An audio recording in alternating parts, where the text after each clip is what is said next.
ಪಾಕ್ ಜೊತೆ ಯುದ್ಧ ಬೇಡ ಅಂತ ನಾನು ಹೇಳಿಲ್ಲ.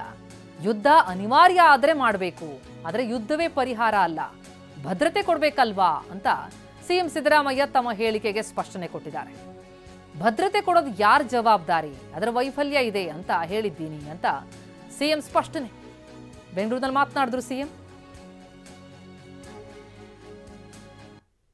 ಯುದ್ಧ ಬೇಡ ಅಂತಂದು ಯುದ್ಧ ಅನಿವಾರ್ಯವಾದರೂ ಮಾಡಬೇಕು. ನೀನು ಅವನ್ನೆಲ್ಲ ಅವ್ರಿಗೂ ಬುದ್ಧಿ ಇಲ್ಲ. ಅನಿವಾರ್ಯ ಆದ್ರೆ ಮಾತ್ರ ಮಾಡಬೇಕು. ಯುದ್ಧದಿಂದ ಪರಿಹಾರ ಆಗೋದಿಲ್ಲ.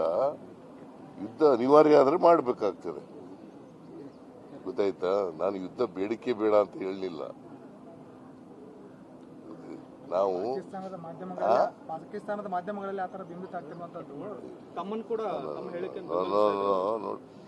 ನಾನು ಪಾಕಿಸ್ತಾನದವ್ರ ಜೊತೆ ಯುದ್ಧನೇ ಮಾಡೋದಕ್ಕೆ ಬೇಡ ಅಂತ. ನಿಮ್ಮ ಜೊತೆ ಕೆಲಸ ಮಾಡಿದ್ದು ಬಹಳ ಖುಷಿ ಆಯ್ತು.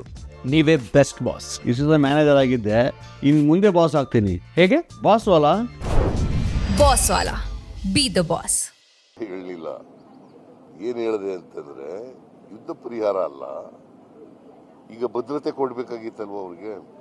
ಅಲ್ಲಿಗೆ ಬೇಕಾದಷ್ಟು ಜನ ಪ್ರವಾಸಿಗರು ಹೋಗ್ತಾರೆ ಕಾಶ್ಮೀರಕ್ಕೆ. ಅಲ್ಲಿ ಭದ್ರತೆ ಕೊಡಬೇಕಾಗಿರೋದು ಯಾರ ಜವಾಬ್ದಾರಿ? ಕೇಂದ್ರ ಸರ್ಕಾರದ್ದಲ್ಲ. ಅದರ ವೈಫಲ್ಯ ಇದೆ ಅಂತ ಹೇಳಿದ್ದೀನಿ. 26 ಜನ ಸತ್ತೋಗಿದ್ದಾರೆ. 40 ಜನ ಸೈನಿಕರು ಸತ್ತಿದ್ರು ಅದೇ ಜಿಲ್ಲೆನಲ್ಲಿ. ಸೊ ಅದಕ್ಕೆ there is a failure of the intelligence ಅಂತ government of India. Government of ಇಂಡಿಯಾದವರು ಸೆಕ್ಯೂರಿಟಿನ ಸರಿಯಾದ ರೀತಿಯಲ್ಲಿ ಕೊಟ್ಟಿರಲಿಲ್ಲ ಅಂತ ಹೇಳಿದ್ದೀನಿ. ಯುದ್ಧ ಅನಿವಾರ್ಯ ಆದರೆ ಮಾಡಬೇಕು, ಮಾಡಲೇಬಾರದು ಅಂತ ಏನಿಲ್ಲ.